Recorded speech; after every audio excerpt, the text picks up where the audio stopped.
Ever feel like you're just scratching the surface of history? Today, we're diving deep, and I mean really deep, into a seemingly straightforward story from ancient Japan that might just rewrite what you thought you knew. We're about to explore the kunizuri. That's the myth of the land transfer from the Nihon Shoki, the Chronicles of Japan, one of the earliest histories. And we're not just taking the surface story, we're digging for the hidden layers. Exactly. You've shared your sources on this, and yeah, it can feel like a lot. All those names, the events. Our mission today is to cut through that complexity, pull out the truly fascinating nuggets, and leave you feeling, aha, instead of huh. Right. And one key source you shared was a really insightful YouTube video transcript. It doesn't just retell the Nihon Shoki's version of the kunizuri. It digs into some real puzzles, like who exactly is this deity, Takami Musubi, and the whole mystery around Yatagarasu, the three-legged crow. Okay, so prepare for some unexpected turns. We're going beyond the basic narrative to uncover potential hidden histories, maybe connections that have puzzled scholars for, well, centuries. So the Nihon Shoki, it doesn't just give us one story, does it? It's got, options. That's right.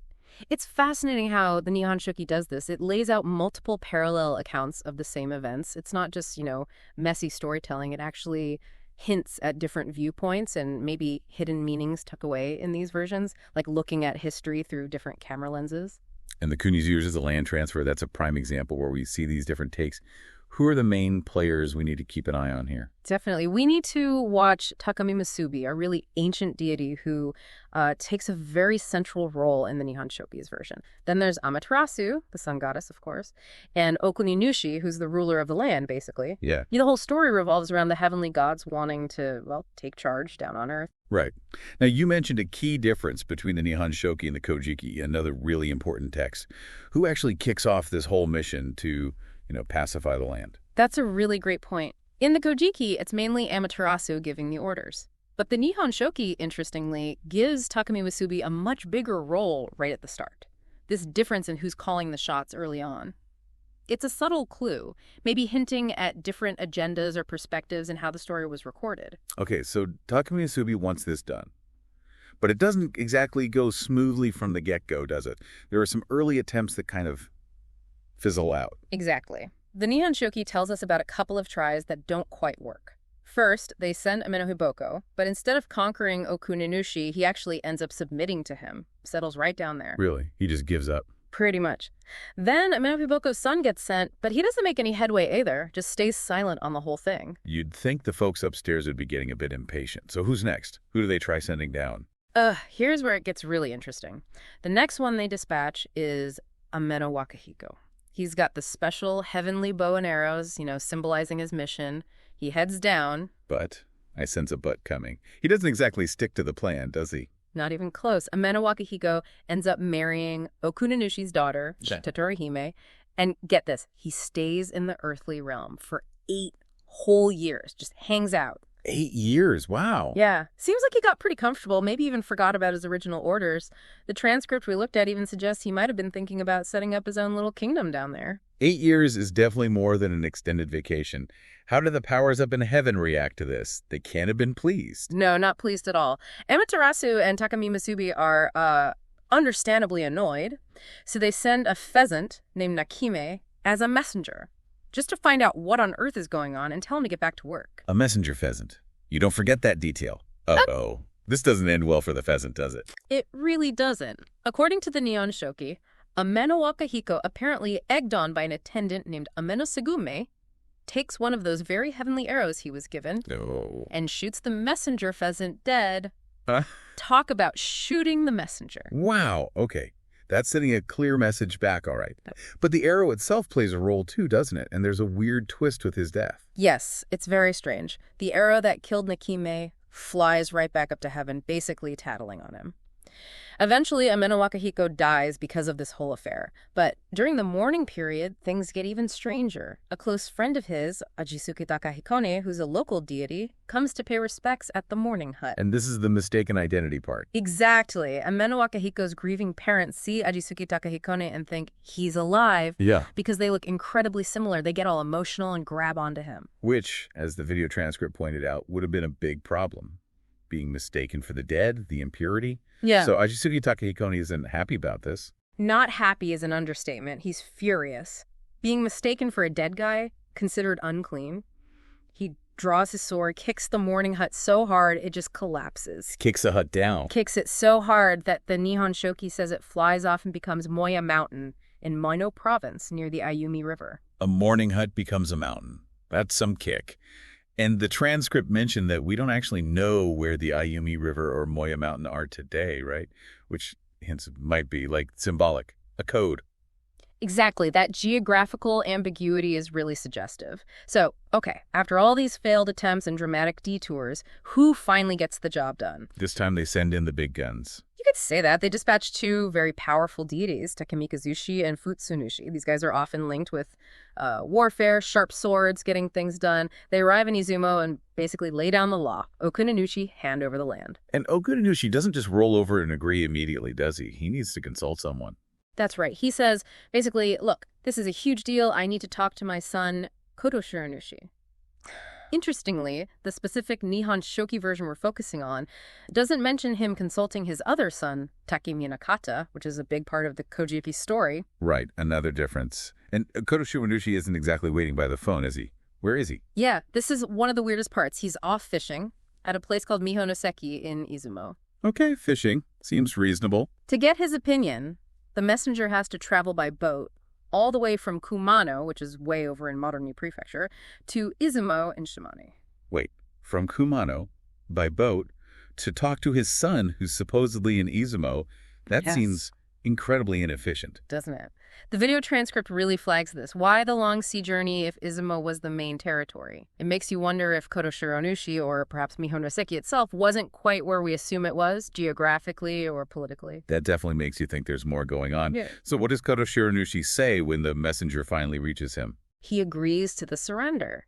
And then he does something really mysterious. He creates this thing called an aloe fushikaki, sometimes translated as a green fence or enclosure, maybe made of branches on the waves, and then just disappears into the sea. Oof. Gone into the ocean. Dramatic. And what about this aloe fushikaki? Is it clear what that is? Not really, no. It remains kind of an enigma, a symbolic gesture of yielding, perhaps, but the specifics are lost to us. So, with his son having vanished into the sea after agreeing, what does Okunanushi do? Okunanushi then peacefully agrees. He formally hands over his spear, the one he used to build up the land, to Takemikazushi and Futsunushi, and then he departs, withdraws to the underworld, or yukai.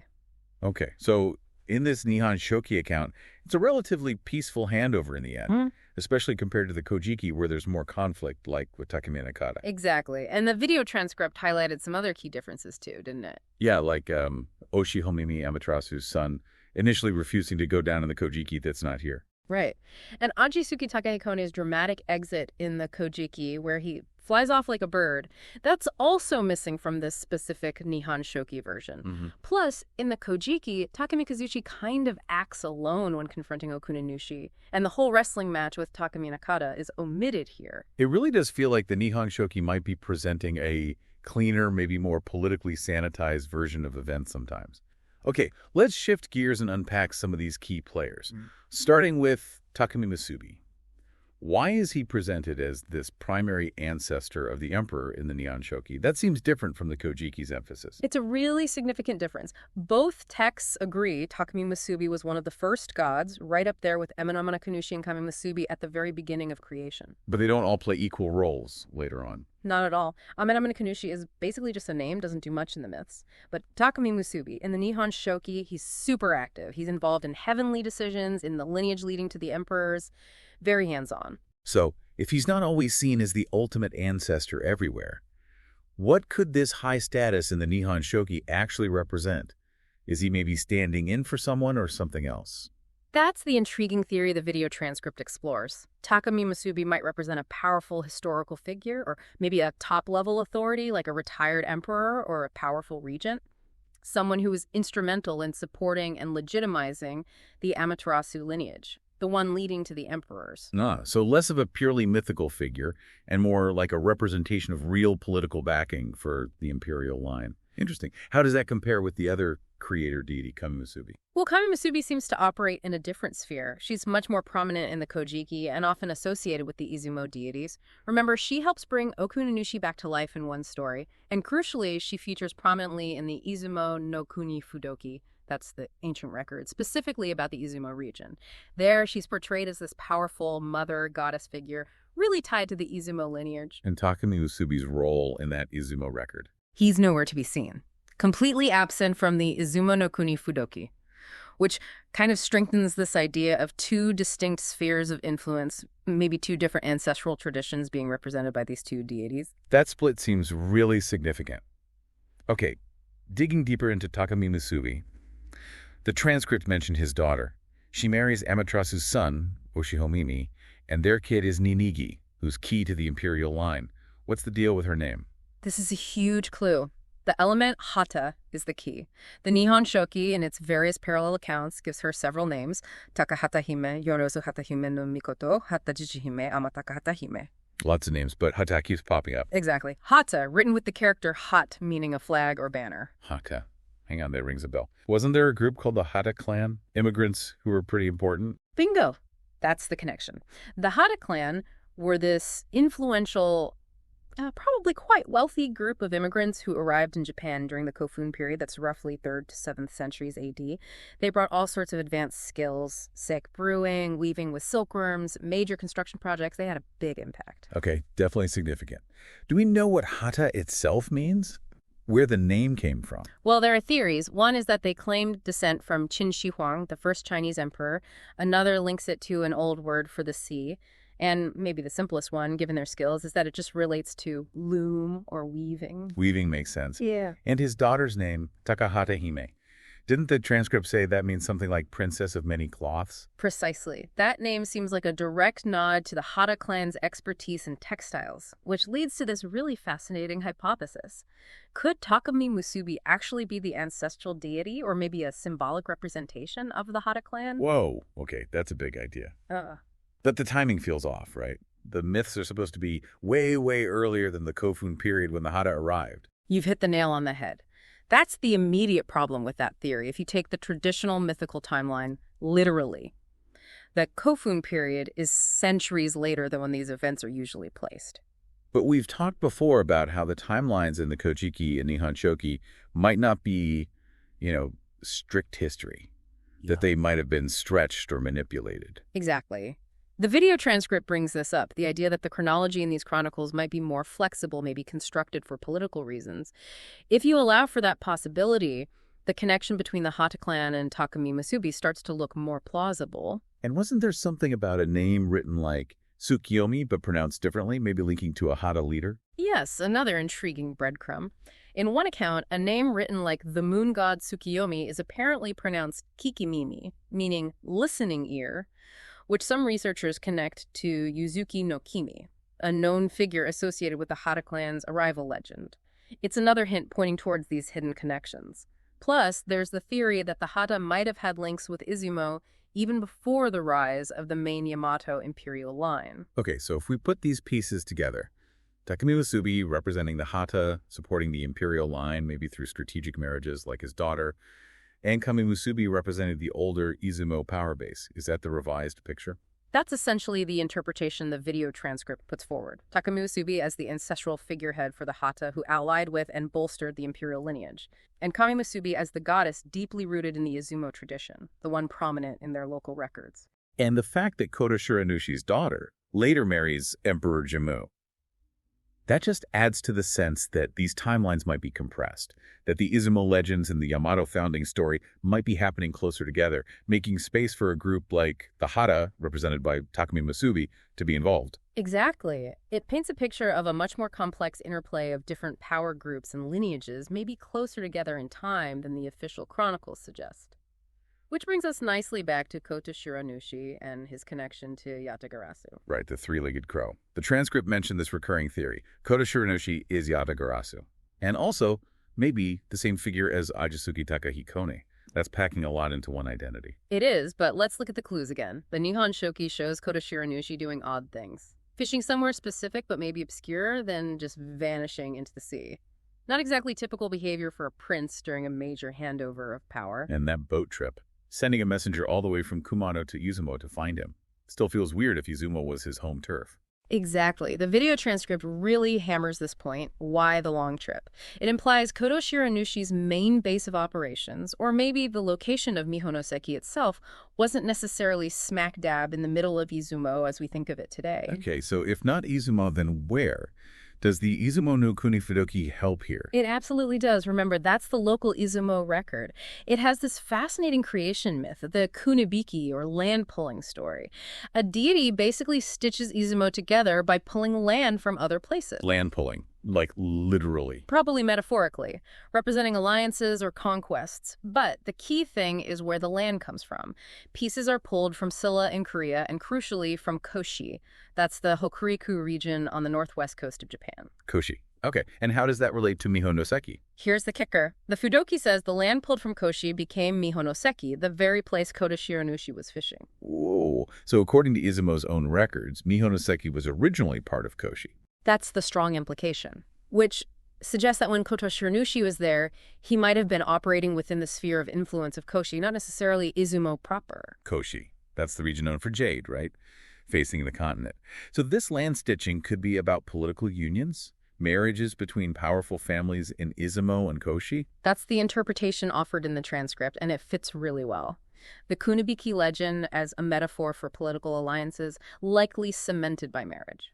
Okununushi himself married Nunakawa Hime from Koshi in the Kojiki, which looks like a major union between Izumo and Koshi. So Koshi might have been a bigger deal, maybe even older or more powerful than Izumo back then. That's a distinct possibility raised in the transcript. Koshi had those valuable jade resources, important since the Jomon period. They had their own powerful deities, like the goddess Kukuri Hime. It might have been a major power center. And didn't the transcript mention dragon symbolism for Koshi? Like Yamata no Orochi? Yes, the eight-headed serpent Yamata no Orochi, often seen as a dragon figure, is associated with that broader region, possibly representing a powerful local clan or force. This contrasts with Izumo, which seems to have more of a tortoise or sea serpent connection. Think maybe of the Kikoman logo pattern, which has Izumo roots. Interesting. And it also mentions Suzanu's bull totem and possible links to Korea, tying into the Fudoki joining Izumo and Shiragi. Silla. Right, suggesting these stitched lands represent complex layers of migration, alliance, and maybe conquest involving various groups, including those from the Korean peninsula. So the big takeaway is that this land-pulling story is really about alliances, and Mihonoseki being originally Koshi territory drastically changes where Kodo Shiranushi might have been. Precisely. Koshi was likely a much larger region historically than just modern Niigata, so the Mihonoseki, where Kodo Shiranushi was fishing, could have been located somewhere within that broader Koshi region, perhaps modern Fukui or Ishikawa. The name Mihonoseki probably became attached to the location in Shimane later, maybe after Izumo solidified its influence there. Okay, so Kodo Shiranushi, son of Okuninushi, disappears mysteriously, linked to Jemu, linked to Yatagarasu, also called Omononushi, enshrined in the ancient Omiya shrine. What else connects him firmly to Yatagarasu? There's a really important piece from the Kamo Yashiraki, the records of the Kamo clan. It explicitly states that Omononushi, who we understand as Kodo Shiranushi, was the original ancestral deity worshipped by the Kamo clan. And the Kamo clan are the clan most strongly associated with Yatagarasu in later tradition and ritual. They supposedly got their name because of this connection. So Kodo Shiranushi is basically the founding deity for the Yatagarasu lineage via the Kamo clan. Wow, okay. What about the link to Ajisuki Takahikone, the guy who kicked the hut? That's another fascinating tangle. Yeah. Both are sons of Okuninushi, both have these dramatic exits. While Kodo Shiranushi is the ancestor of Yatagarasu, many shrines connected to Yatagarasu actually enshrine Ajisuki Takahikone. Huh. So they worship the other brother, or maybe the look-alike.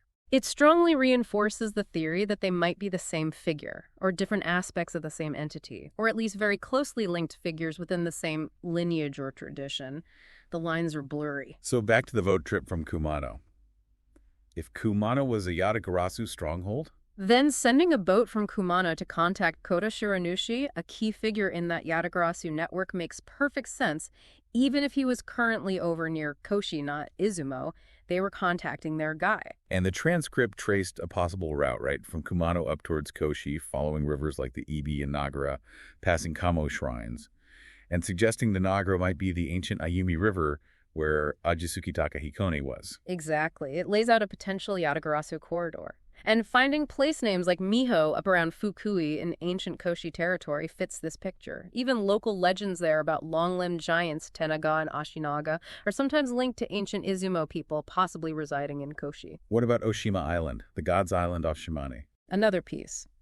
That island's main shrine, Aminato Shrine, originally venerated Kodo Shiranushi, calling him Mimoro no Okami or Yamato no Okami, again showing his influence wasn't just confined to one spot in Izumo. So the most likely scenario is Kodo Shiranushi was fishing near Koshi, in a Miho location there, and this route from Kumano towards Koshi, maybe involving the Ayumi River, represents a key pathway for the Yatagarasu network. That's the compelling argument the transcript builds.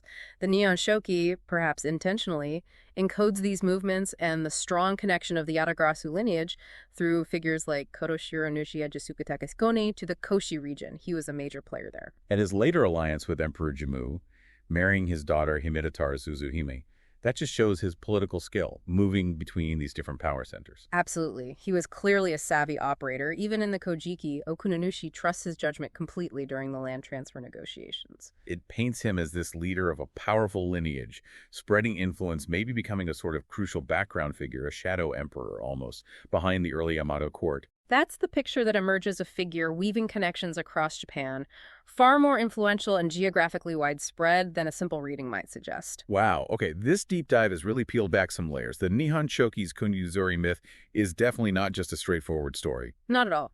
We've seen how Takumi Musubi might represent the Hata clan's ancestor, strategically backing the Imperial line, and we've traced the complex web connecting Kato Shiranushi, Yatagarasu, and the potentially powerful ancient region of Koshi. Who knew? A myth we thought we knew holds all these potential hidden histories. It really makes you wonder what else is buried just beneath the surface of these ancient stories we take as, common knowledge. Absolutely. And think about this. Considering those strategic marriages, the carefully obscured movements of figures like Koto Shiranushi, how much of ancient Japanese history was shaped less by big battles and more by these intricate hidden networks of alliances and secrets? That's a great question to ponder. It suggests a whole different way history might have unfolded. This is really just the start, isn't it? The Nihon Shoki and Kojiki feel like treasure maps now. They really are. Full of clues and puzzles. You start questioning everything. What other accepted stories might hold similar surprises if we dig a little deeper? Definitely something to think about. Perhaps we'll unpack more of these fascinating hidden connections in future deep dives.